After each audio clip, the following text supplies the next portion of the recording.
there are a lot of very talented people.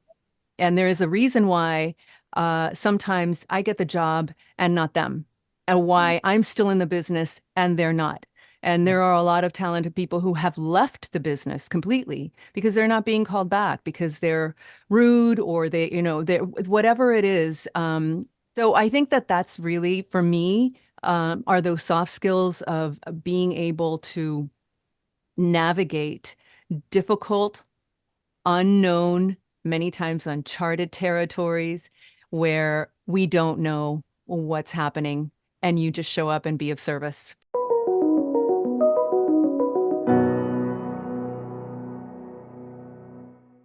Please each tell us how you got into voiceover and what you do. We'll start with descending order. We'll start with you, Sylvia. Tell us about yourself. So I started in voiceover by accident. I started in radio, and from there I found out, I heard the urban legend that you could get paid to do commercials, and I said, "What?" So yeah, that's how that started. And it was just completely a fluke and by accident, but a very happy accident. So there you go. That's how I started. All right. Next up. Wait, let's see. Ference, you're next. You've got an L. Awesome. Well, as an agent, I started like many. I started in the mailroom, literally delivering mail to, this was back in the day, to just random agents and casting, directors and things like that. Answering the phones, just very, did I get a college degree for this?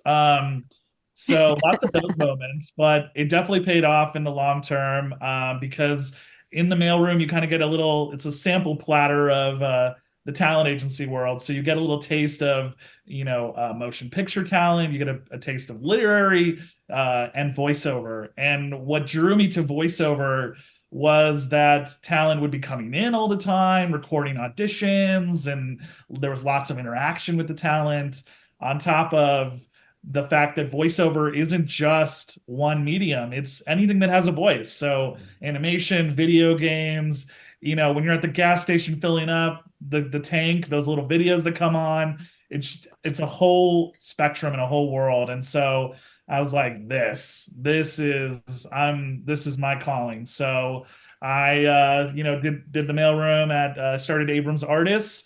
I moved to another agency shortly thereafter called Diverse Talent Group. Was there for a couple years, moved to a celebrity boutique agency called Independent Artists, and finally SBV Talent, where I've been for the last 10 years. So that's the shortcuts of of the journey. Very nice. And you get to work with Sylvia as an agent. And Sylvia's I'm very fortunate to get to work with the wonderful Sylvia Villagran, and also, of course, Carroll. And before anything, I want to just say thank you so much to the SAG-AFTRA Foundation. I almost forgot. Thank you to the SAG-AFTRA Foundation. Thank you to my fellow panelists, and for you for being here and taking the knowledge in and wanting to be here on a Saturday afternoon. So thank you. Great. Certainly not least, Carroll Kimble, extraordinaire. Tell us about yourself. Everybody. Born and raised in LA, grew up around a lot of people in the business, loved being around people in the business. I loved the energy, the buzz with actors and producers. I went to college, Pepperdine, Malibu. I interned at various radio stations, wasn't thinking about voiceovers at all. I just had some great internships. And then when I graduated, I thought I was going to get into production, and I worked on a movie, and I didn't like production because I'm like, I kind of want to do the same thing, creative thing every day. And I wasn't even familiar with the world of voiceovers, but I was hired. I got a job at Bird Bars and Kirby, and those were my wonderful bosses. They have all now, they're like up in heaven. They're all gone, but I had some amazing years right out of college working for them. And from typing scripts to booking talent, and every amazing actor on Latin and actors that I respected, dramatic actors, were coming in and they were using them for their commercials.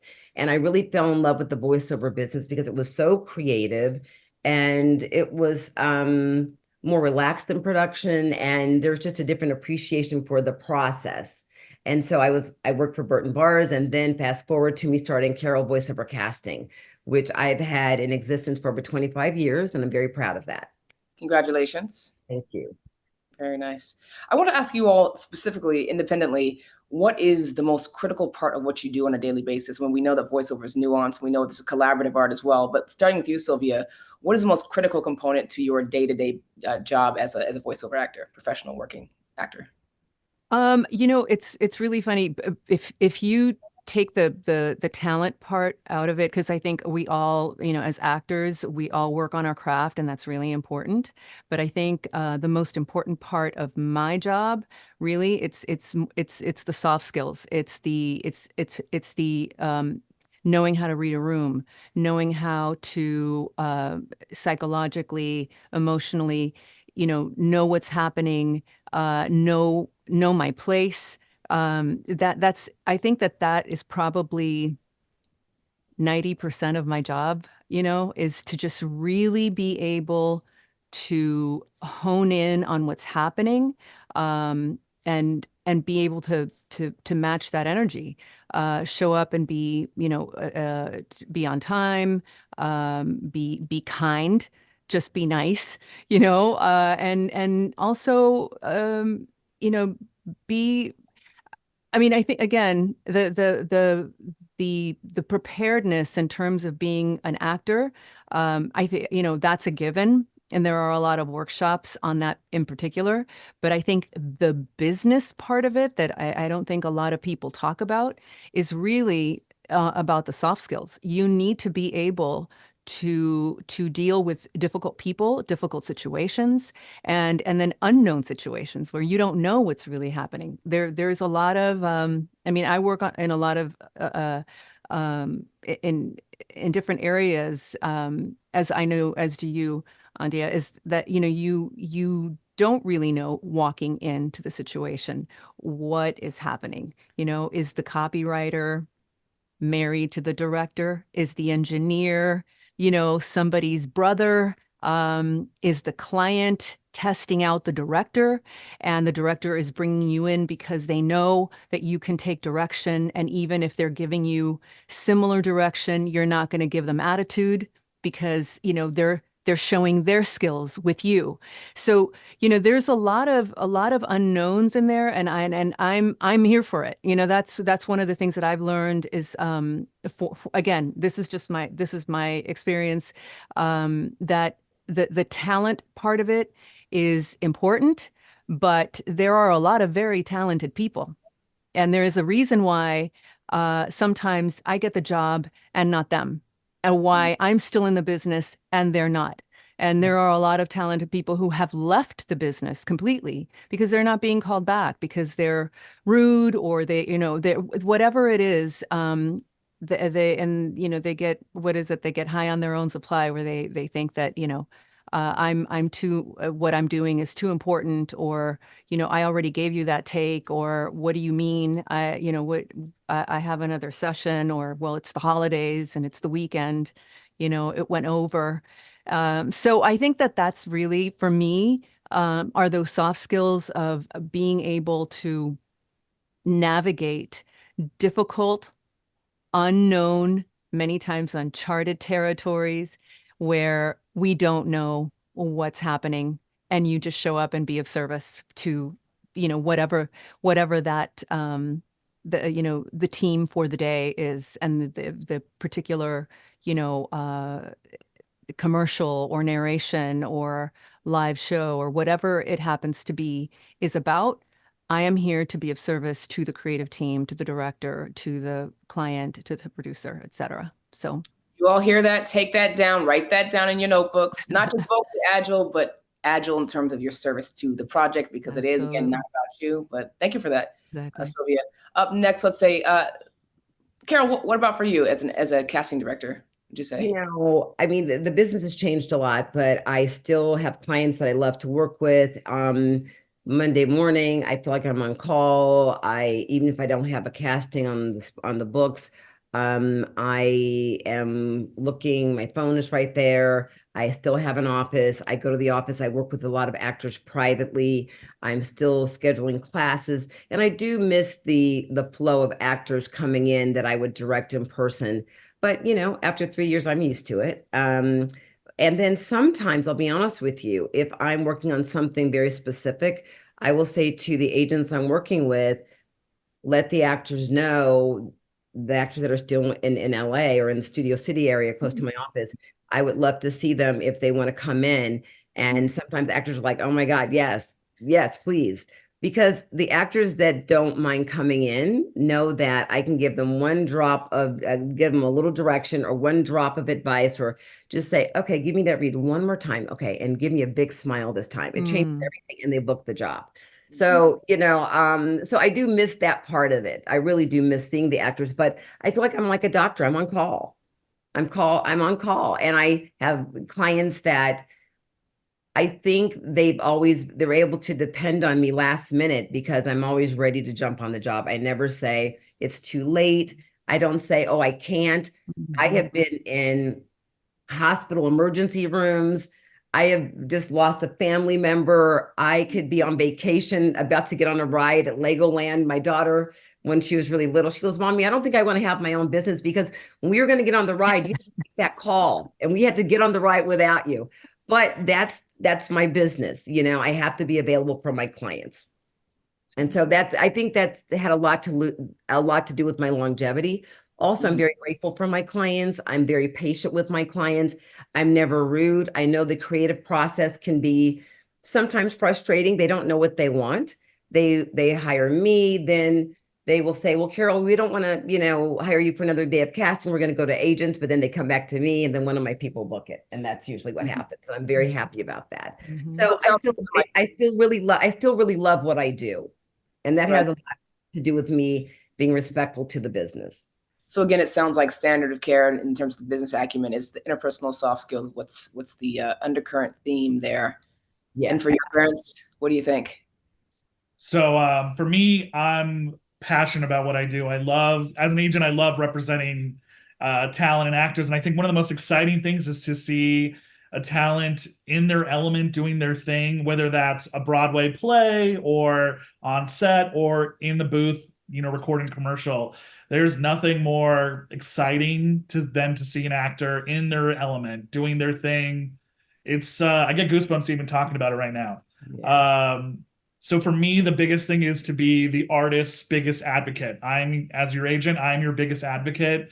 And so we have to talk about things. I love talking about when things are going right, because everyone's happy when that's happening. You're booking jobs, the sessions, everything's moving and grooving.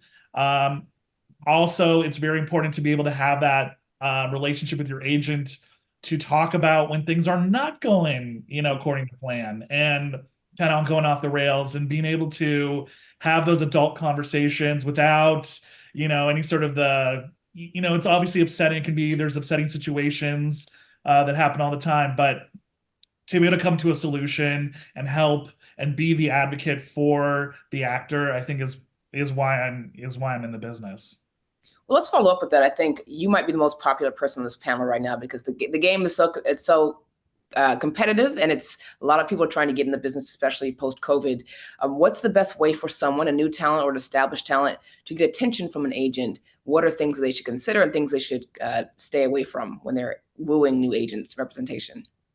Great question. So I think it takes a village, and you need multiple people to sort of vouch for you, especially at these kind of upper echelons of the voiceover world, of where, some of these established voiceover agencies that have been doing this since, like C. Cunningham, DPN, SBB, these agencies have been around for decades. And they have established rosters of talent that are out there that have been doing this for decades. So you really need to have sort of like a all on deck approach, where you have a casting director or possibly another client that's at the agency recommend you. That's one way to get the attention. I know that we're going to probably talk about demos at some point, because that's a huge question in all of this, but having a contemporary demo that showcases what area of voiceover you want to pursue. If you're an animation aficionado and you love it, and it is where your calling is, and you're submitting your promo demo to me, I'm gonna be like, wait a minute, like there's a disconnect here. You know, I thought you said animation was your thing. So it's just making sure you have the materials to back up what you're trying to pursue. And I think it's very important to have, if I'm hearing a demo that's like, now with power door locks, you know, lease the new Saturn L300 or whatever, you know, you're going to be like, wait a minute, they don't even make Saturns anymore, you know? Right, So it's right. like, why am I listening to this? Or if I'm listening to a demo that has, you know, at your Mercedes-Benz dealer, right? We all know that John Hamm is the voice of Mercedes-Benz. Exactly, yeah. God bless his heart. Right. And you know, and so then I start thinking about like, well, why are you putting a fake spot on your demo? Is that because you don't have real work? Or is that because, you know, XYZ? And I go down a rabbit hole. So definitely having contemporary materials and having people vouch for you are two really, really good ways to sort of get the attention of an agent. I think there's been this issue of the coast being the big centers of activity, LA, New York. And I think oftentimes folks in the center of the country and other parts feel like they're left out. And can you explain how that's not the case these days? I mean, the pandemic kind of turned that on its head, where prior, you know, we all sort of experienced it as it was happening with the opportunities and how everything just sort of, you know, eventually they just became sort of like the geographical lines between New York, LA, Los Angeles, New York, LA, Chicago, just kind of got all erased. And so now everyone's sending every kind of copy to every sort of hub. And so it's not just, it really doesn't matter where you are, on top of the acceptance of Source Connect, which is the software that is used typically in commercial to record. And most of the commercials that you see on the airwaves now, or you hear, are recorded at people's homes. They are not recorded at studios anymore.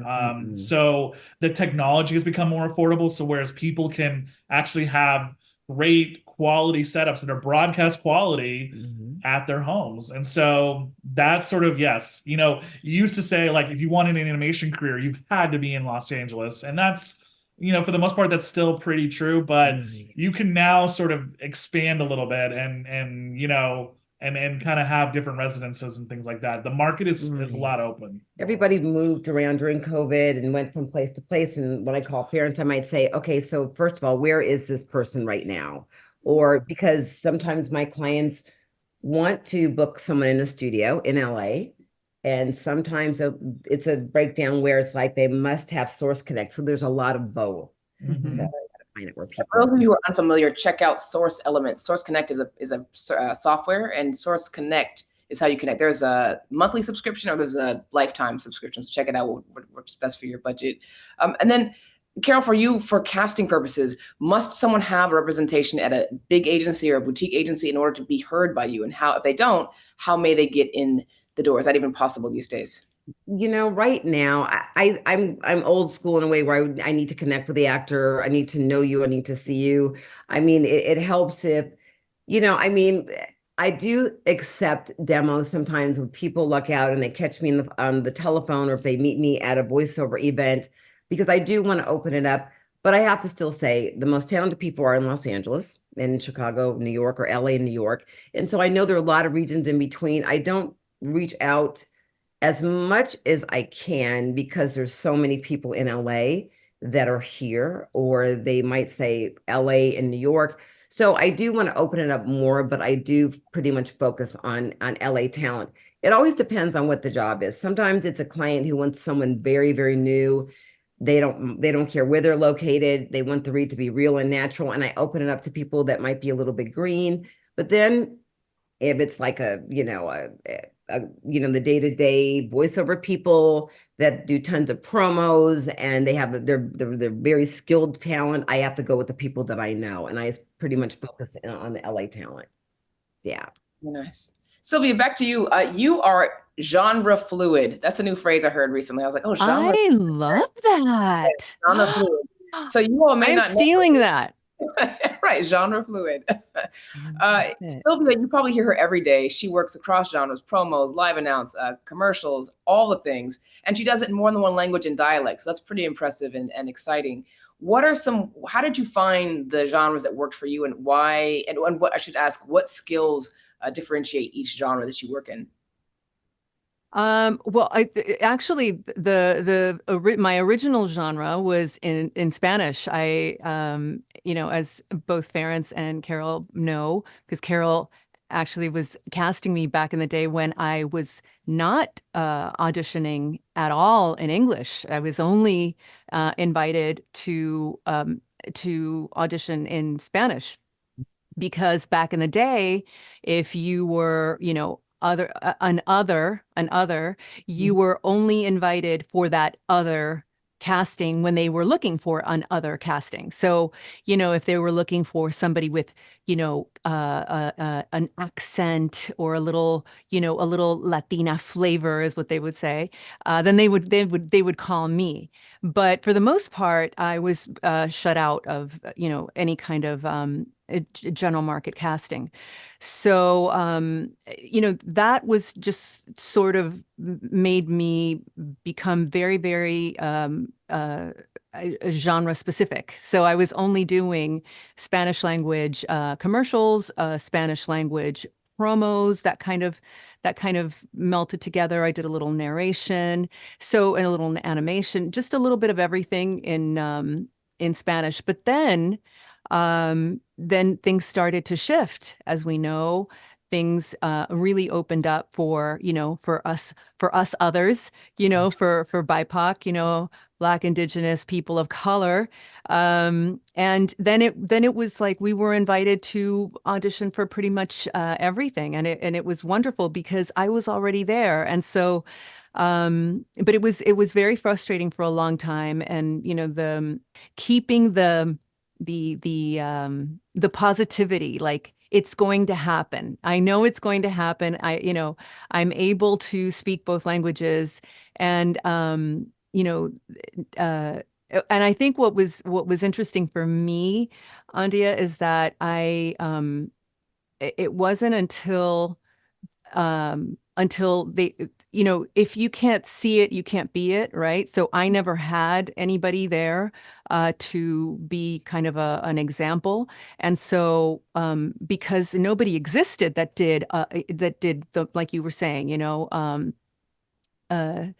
that, multi-hyphenate, work.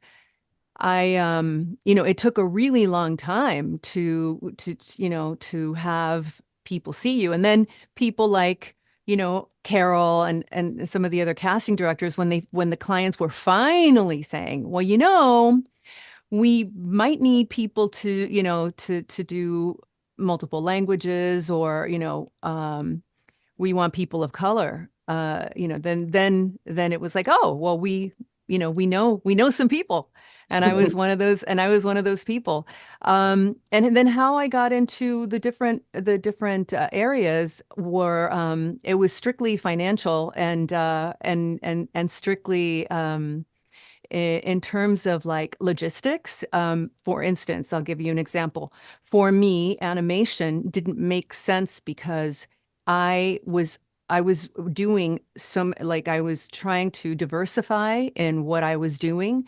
So promo, commercial, English, Spanish, live announce requires me to be in my studio, or requires me to travel. A lot of times animation, you're in the studio, you're doing multiple characters. It requires a very different lifestyle, I guess maybe that would be probably the best way of saying it.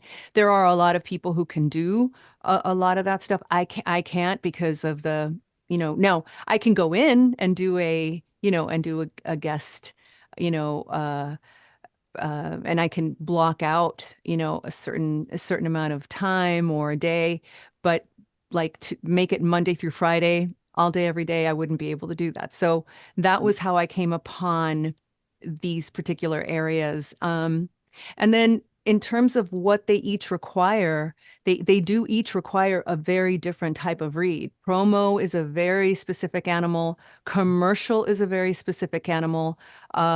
Live announce is a very specific animal. And then when you're doing any kind of even radio spots is a different kind of animal for people who, if you're starting out, a radio spot as opposed to a television spot, you're dealing with something completely different, because with one you have visual, there's going to be, you're an added bonus, to what's happening on the screen. Whereas radio, it's just you and the music or whatever else is happening. And it will be most of the time wall-to-wall information. And are you able to, cut down 2 seconds, 5 seconds? Can you stretch that out? Can you, can you get that legal tag in 4 seconds when it's a, Legal tag. yeah, when it's a 10, it's a 10 or 15-second tag and they want it in 5, so there's so many things that go into it. And that's where your training, comes in. You really need to be, go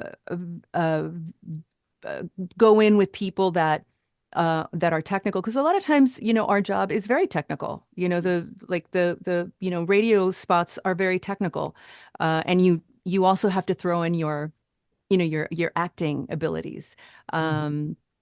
And the promo reads are also very technical in terms of the timing. You have to be able to hit a specific line, right before, you get the the visual, or the, or the whatever is, is going to be inserted in, in between what you're in your reads, or rather your read is inserted in between, what's happening in the storyline. So yeah, I don't know. Did I answer your question? Definitely.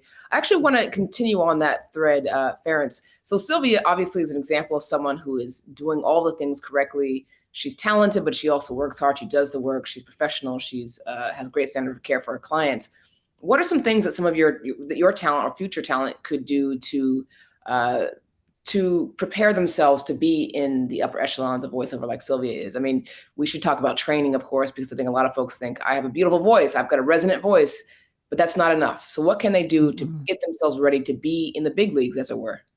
Absolutely. You touch on something so major, which is training, and having the extensive background of working with and knowing your voice. And it's voice acting. It's not just voiceover. A lot of people are like, oh, I have a unique voice. I have a unique fingerprint, It's like, great. Okay, cool. What are you doing with that? So that's really a key element to all this, is making sure that you are up to speed with your training, but also to make sure that you're on top of the trends. Advertising is sort of a mirror of what's going on in America and the trends and everything that's going on. So being cognizant of those changes, of what's kind of coming up next in the advertising world, or where is everything going? For example, when we were in COVID, we had that whole, when in these difficult times, in these times of need, in these, I mean, how many SNL made a skit about it, because it was just like, everyone got sick of it, right? Because after a while, everyone's like, okay, we get it, but that's an example of the trends. And so if you're a voiceover artist in that moment in time, you would have been working on your compassionate read like crazy to be able to book one of those spots and be able to kind of work with the success there. But training, making sure you're on top of the trends, studying the trends, communication is a huge part of this business, and making sure that you're communicating to your agent when you're booking out, things like that seem so random, but they're actually so important. Huge. If you're flying to the East Coast, that you're going to take the red-eye flight and not the flight that leaves Monday at 7 a.m. and gets to, New York at 3 p.m. Because guess what? I could have called and you would have had work, in that morning or that afternoon, and you missed out. Now they had to go to someone else. And then I'm mad at Ference because his client didn't book out with him. And I'm like, what's up with that? Yeah, where are they? How are they not here? Why would they? And then they auditioned for it, but then they traveled. So yeah. So you're telling me that people need to take personal responsibility for their own business? I know, right? What? I know. What? So just being able to, it's show business, right? So you got to approach this like you're running your own corporation, and that is you. Exactly. And then you got to be communicating like hey, I'm going to be here out of town for this time, this period of days. Yeah. I did bring my studio with me, so I am available for sessions. Or no, I'm off the grid. I'm in Machu Picchu, Peru, and I am not going to And be I'm not available. no and nothing for me. So That's that's right.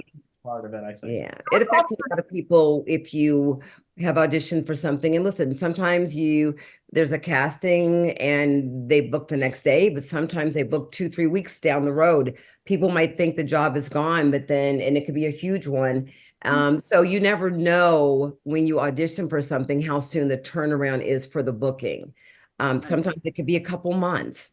They could just start really, really early. So it's really important if you know you've auditioned for a good amount of work, always book out with your agent. And you don't have to even call them, you just email or text. Yeah, It's simple. You just have to you have to take your career seriously.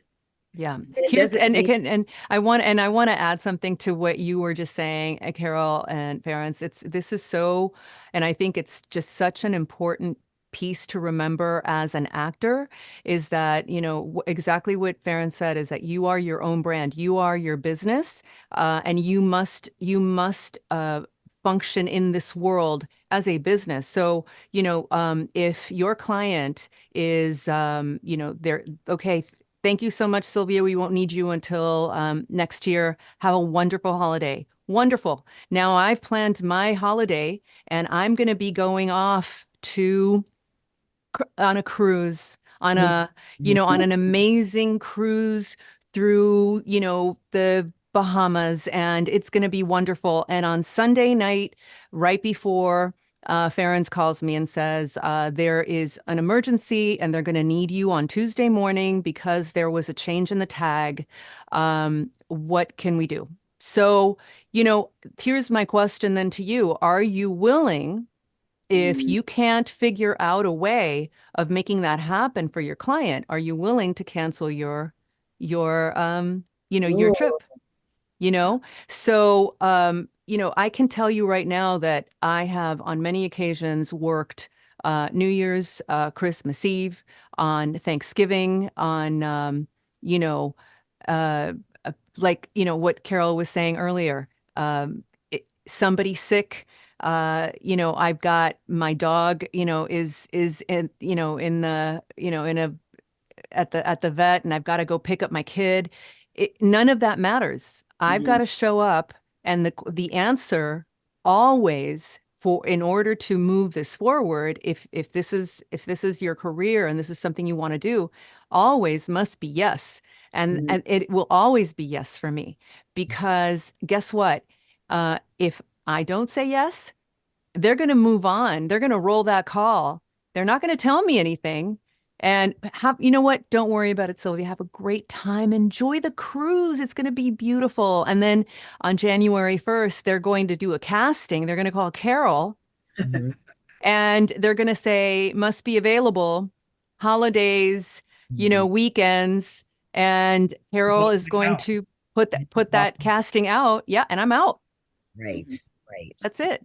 So we're very lucky to work in this business, but it is a business and it is competitive. And I think there was a phrase that I learned actually when I was a student at the lab, golden handcuffs. And I said, I don't understand what that means. And I think you can probably explain that too. The golden handcuffs in the promo world, especially in terms of what is required time-wise. Can you explain what golden handcuffs are, Sylvia?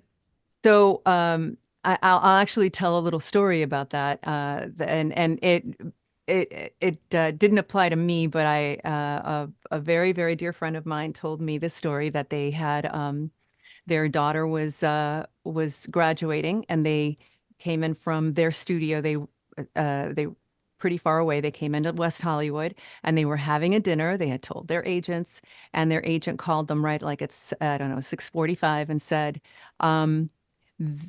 Warner Brothers is looking for a scratch on a big movie, and we need you to, can you get to a studio? And he's like, I'll call you right back. Calls one of his friends who lives in West Hollywood. Can I use your studio? Yes, no problem. Calls his agent back. Okay, I can do it. They already went with the other guy. And it literally took 3 minutes. And this is an established, amazing, like, we're talking, 7-figure a year person. And that's how this business is. So, you know, you have to decide how important is it? Like, do you want to be successful in this business? Because it's going to require a lot of sacrifice. You don't have to. I mean, you don't have to, and you can do different things, but I have found for me that I have had to sacrifice a lot of things. Not necessarily a bad thing. I've enjoyed my life because I enjoy my clients. I enjoy what I do. I've created my life so that I have, you know, a stay at home, you know, golden handcuff situation that's nice. But, you know, you have to be willing to make those sacrifices and make those hard calls. And voiceover itself is not a side. Voiceover is the entree. It can be if you want to be competitive at the top. That's right. It That's is. right. It requires training. It's a craft. It's not just, oh, I'm not booking work over here. Let me do this. It's not. It's No. not possible to do that at the competitive level that if you're trying to be at the top like Sylvia is.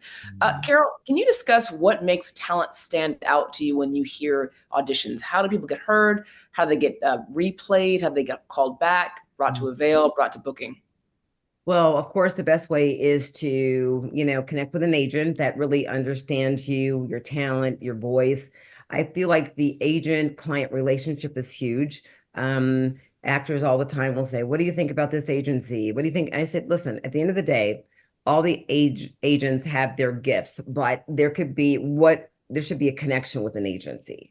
You should meet with them, and the agents want to connect with you too. They want to like you. They want to get along with you. They want to feel like, okay, she feels like somebody that could be with us."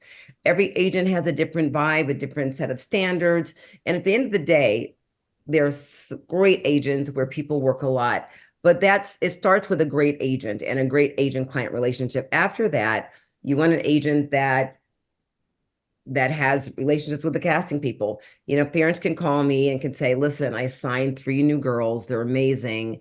And I would love for you to see them the next time." Because of my relationship with parents, I'm like, okay, I'll send their demos as like, "Parents, I trust you." Or if I'm talking to Trish at DPN or whatever, you know, you just kind of go, oh, you know, it's just, they're not going to recommend an actress that's right for a role that's not up to the level that I need her to be, or they wouldn't have signed somebody like that. So I depend on the agents. And so there it is. It's more, that's the most important thing. And a really good agent is going to make sure that you get in to the casting people. That's their job. They're supposed to do that. And they'll work you in. It might take some time. You know, sometimes I'll meet an actor and they'll say, "You know, I read a lot at home, but I don't know. I don't really read for a lot of the casting directors." And also, now that people read at home, I don't know if agents say, "This is from Carroll." I don't know if they say, "This is from this place or that." I don't know if they just give it to them. I think every agent has a different way they do that, and that's fine. I will send a request list usually of the people that I want to hear. And then an agent, parents will say, "I'd love to, is it okay to have a few more people read in addition to your request," or the people. So my request list are the people that I would normally be seeing in my office if things were the other way. And then parents will say, "I'd love to throw in a few more girls that I think would be great." And I say, "Yes," because of our relationship. And that's how it works with all the agents. So it's a choice between the casting directors and the talent agents. And Ference, when people are trying to secure an agent, in addition to doing the market research, in addition to following the trends and making sure they don't align themselves with sharks who are there to take their money and not actually improve their craft, I guess my question is, what kind of training do you recommend people do? Do you recommend that they do a general entry into commercial? Do you recommend they do specificity? If they want to focus on promos, they focus on promos. I mean, and commercials make the most money, let's say. So where do you suggest people start when they're in the waiting, when they're not yet able to be heard by Carroll, when they're not yet represented? What should they be doing in the downtime? Great. Yes. I mean, most talent should be studying with casting directors that are currently casting. Wait, say it one more time. Say it again. Casting directors that are currently casting. So they should be working with casting directors that are currently casting, you say? Yes. Yes. Okay, good. There is a whole industry that has been created here in voiceover. for better or for worse, that, is out there.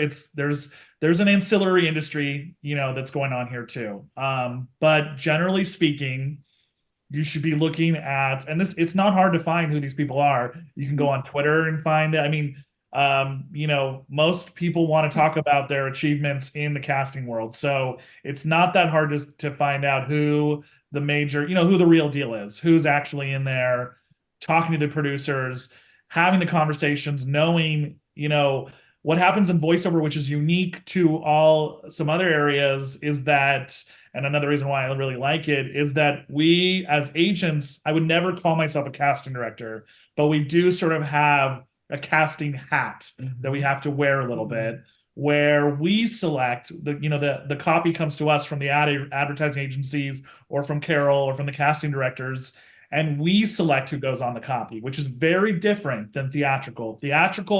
In the theatrical world, the theatrical casting director is picking the talent, and that's it. I mean, you could maybe pitch and try to get someone else in, but maybe one or two. But for the most part, the theatrical world is, we see you, not the other way around. So in voiceover world, I'm the one that has to select who is reading on a project. And some of these projects, this might be a newsflash to some people, but if we're having to go through a casting website, or even some casting people put a limit on how many people we can submit. Sometimes that's top five.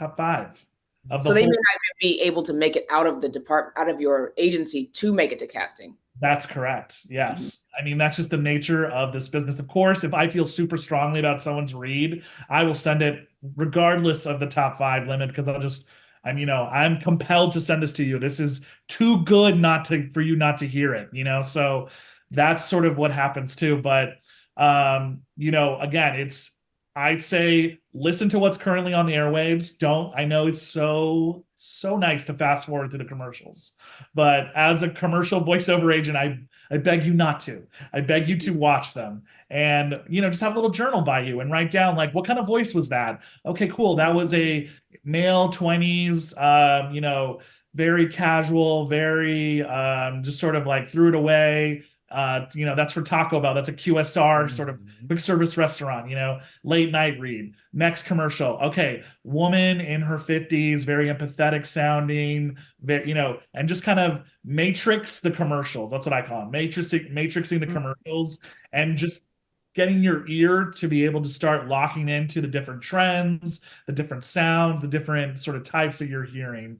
That's something you can do at home, without a casting director or, someone guiding you in that sense. But again, it's, you want to be training with those that are currently casting, because that's who has the ear to the producer, and that's who's going to know who's booking, we could currently tell you the business of it, and we could also, I never promise that someone's going to book a huge campaign. If they do come to me, I am going to teach them to the best of my ability everything that they need to know if I'm working with them privately or a class. But at the end of the day, it goes without saying that if I hear certain people, I would, remember for certain things. So, I never want people to think, oh my God, if I take a class with her, I'm going to work. But a lot of the times we do hear people that we really like and that we remember and that we do want to use, or we know someone's range, or we know what they're capable of doing. I will say though, Carroll, I have taken class with you and I learned so much. And then I did book a big camping, and I knew it was because you did. I'm glad you said it. I didn't want to bring it up. I didn't want to bring it up, but I'm glad you did. So I've taken so many classes at the SAG-AFTRA Foundation Voiceover Lab. I took class with Sylvia. I've taken class with Carroll. This organization, this program changed my life. I know that the people who are coming through here are vetted. I know they know their stuff. Carroll is an example of someone who has a standard of care. I felt like I was transformed after a 45-minute hour class. I knew that I was, and I applied those things directly to the auditions that next week, and I started booking. And this is not an infomercial. I'm just telling y'all. One thing I do remember, I think I directed you once, I'll never forget, like, you kind of left the booth like, I just think I've been transformed. Okay, I would say, okay, try it this way, and let's do this. Look at me, and you would do it, and you look at me, and like I said, there are a lot of talented people that have the gift, but I just know how I teach. And also, I'm going to, a casting director, I know what my clients say to me, Carol, when we say real, we want this to sound like a person that's never done a voiceover before. Mm-hmm. So I will bring in actors that are ultra natural and ultra real. And then I know when it's a big job where they say this person has to have skill, technique, home studio at the drop of a hat. And then I go, okay, this is going to be like the A-list insight pro top level BO people. And so I know who to bring in for what. And so that's my job. It's an art, and I don't take it lightly. There are a lot of agents that I know they want to keep their actors busy. And I know different agencies where tons of actors are teaching. Tons of actors are teaching. Now, I'm not saying that's a bad thing, but for certain people, I think, oh, wow, they're teaching already. Like I don't even know if they've been at this game long enough to really give the right information, And so, that always concerns me, but it's none of my business. People are going to do what they do. Also, actors have said to me, God, Carol, my booking is way down. And I'm like, well, let's read the script and see. And I could always hear if they're teaching. I could tell because they're not as free as they used to be because they've broken down scripts. So I think it's very tricky to do both all the time. Like some people are, and they're happy to say, Carol, I'm teaching full time. And I'm thinking maybe that agent said, let's get all of our actors teaching. Do you want them to work with somebody that is going to hear them for them to get work down the road? Or do so it's just a choice. Like I said, the business of it is what is important. We love this business, but people are making a living and they're making money this way.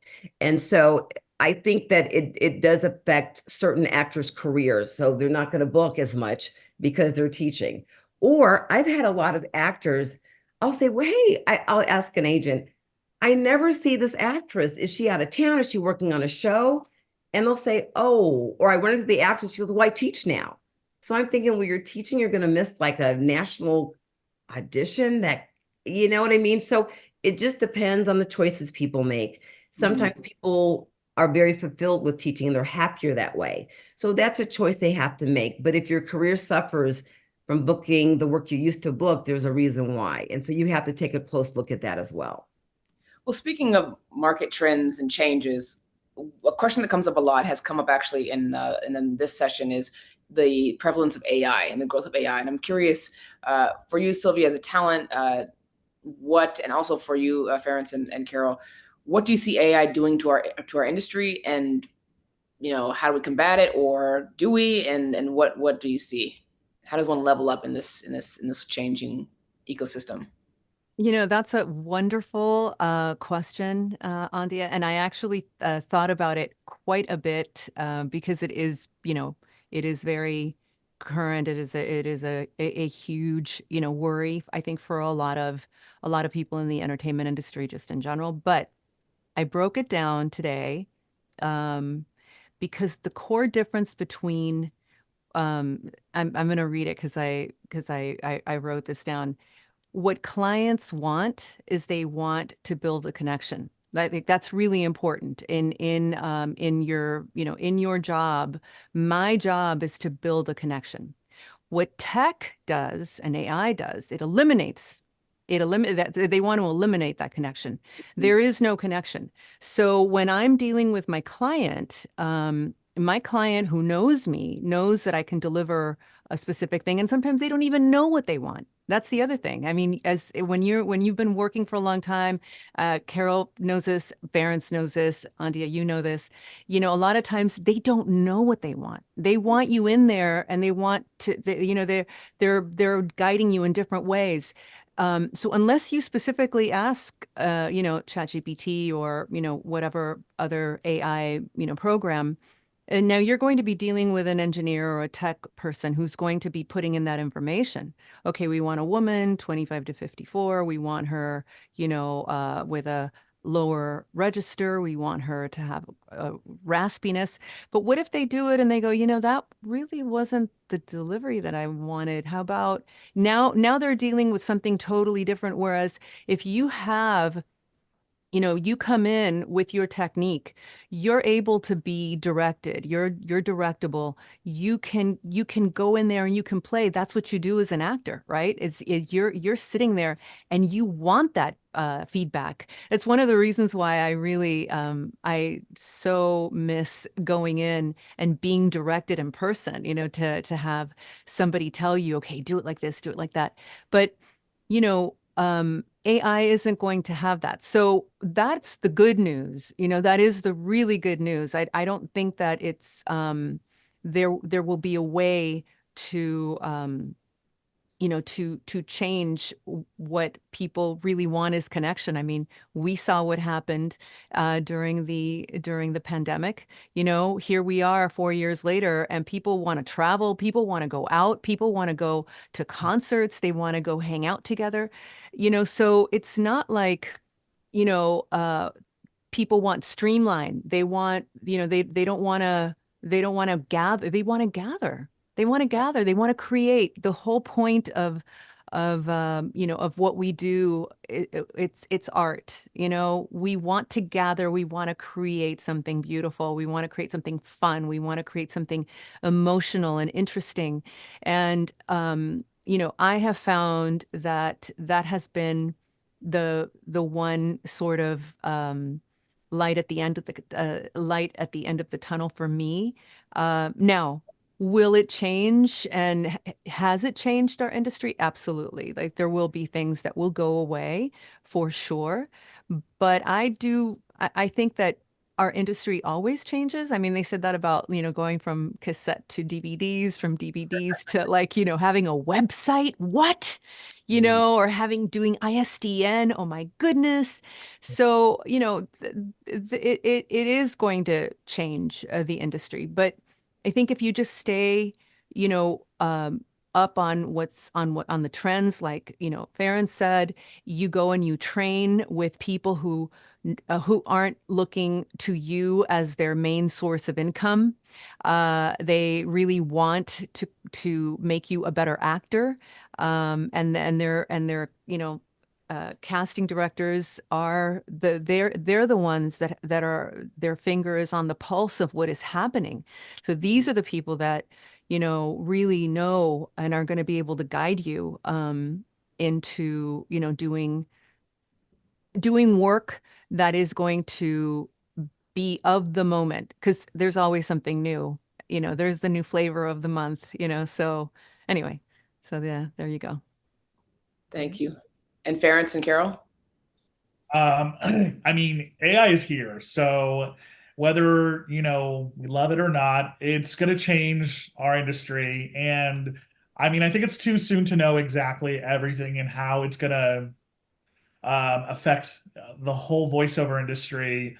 I know SAG-AFTRA has protections against AI. I know they just, maybe a couple weeks ago, unveiled a new SAG-AFTRA AI waiver for radio, I believe it was, that is going to be very interesting to see how that's implemented. I haven't seen the contract actually come to fruition for any work yet, but like the low budget digital waiver, or like the social media influencer waiver, I'm sure it's only a matter of time before the ad agencies are like, oh, we're going to use this. And the biggest the biggest thing is consent, because what I think happened initially with AI, and what the big uproar, you see a lot of articles, was that those were non-union deals, and people were signed, the people, in those agreements, those non-union agreements, they can be very thick with legalese language that you need an attorney to look at. And if you don't have an attorney to look at it, unfortunately, you might be signing something away that says, if this company is ever bought by another company,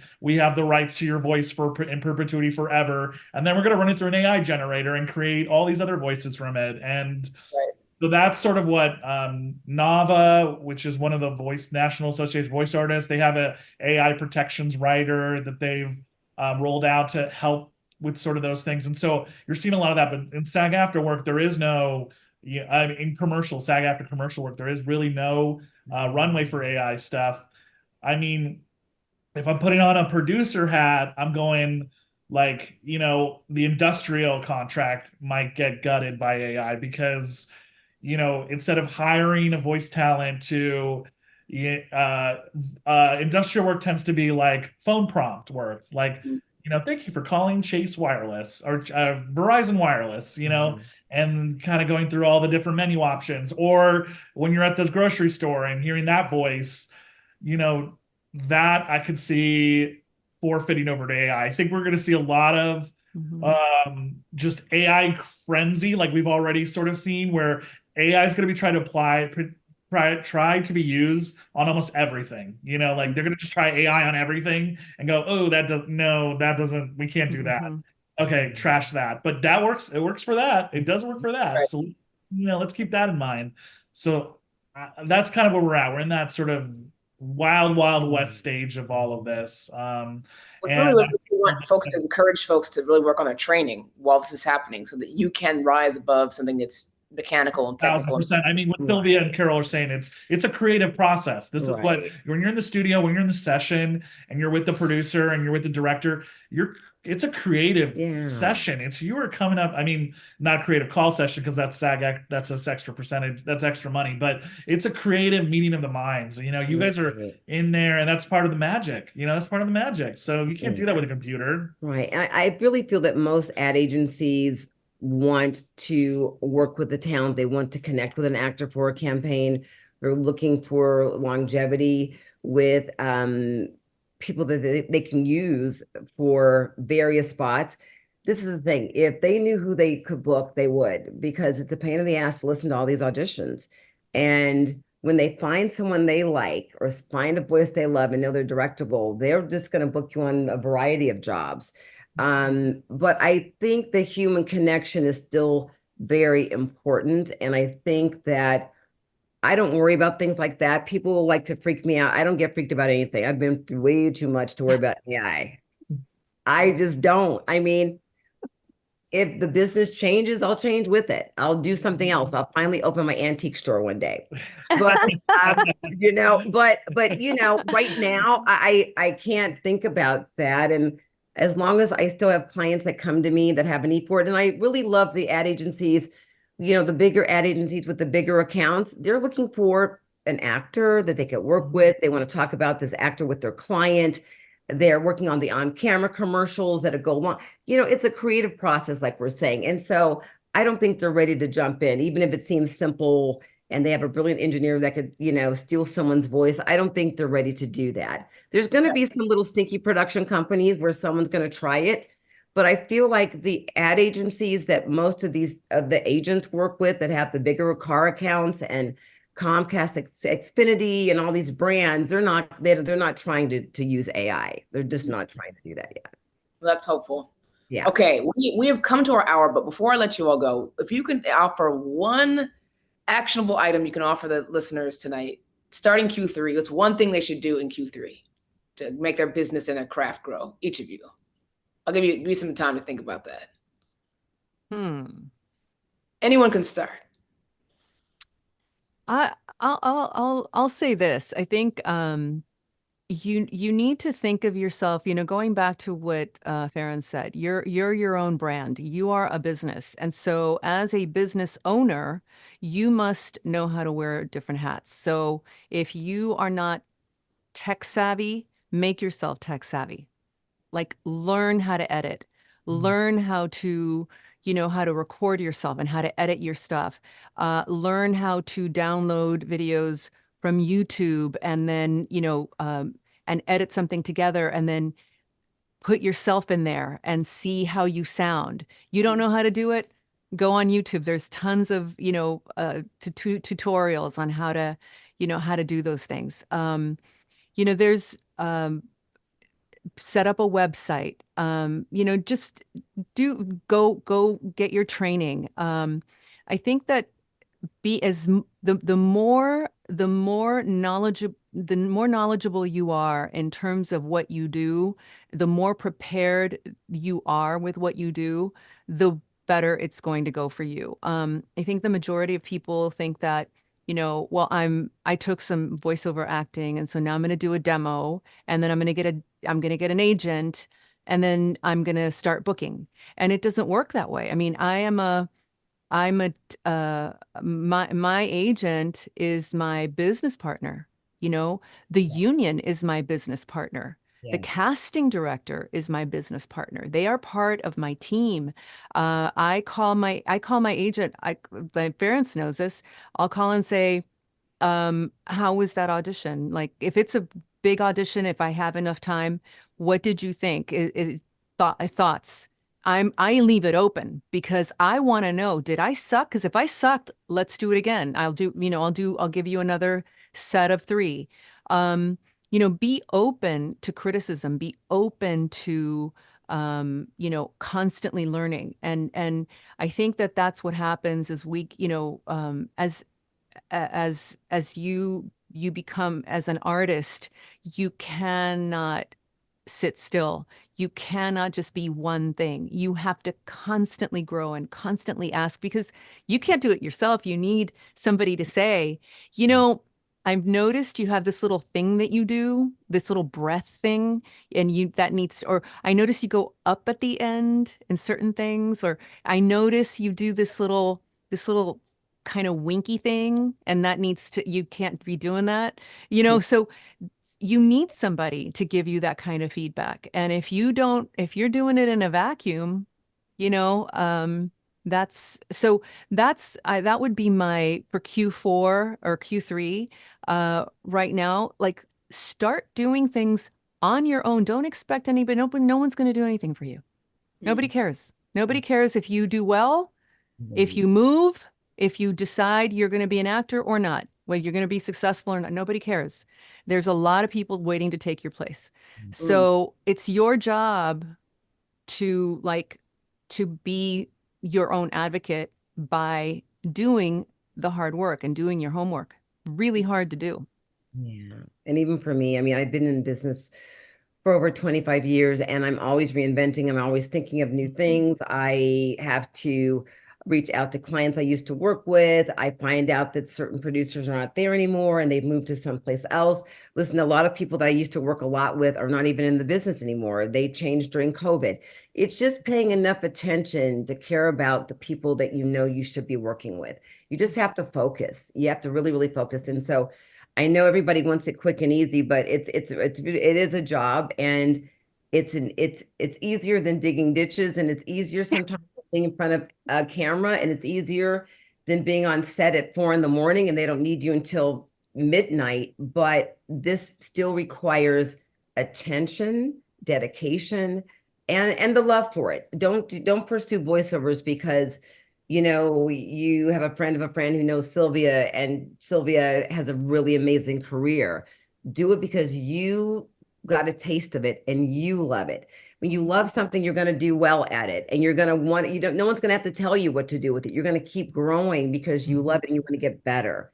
And so that's what I think is very, very important. I mean, the passion that I have for our business, I have a lot of respect for it. And I know what creative directors and producers go through when they're looking for a new voice.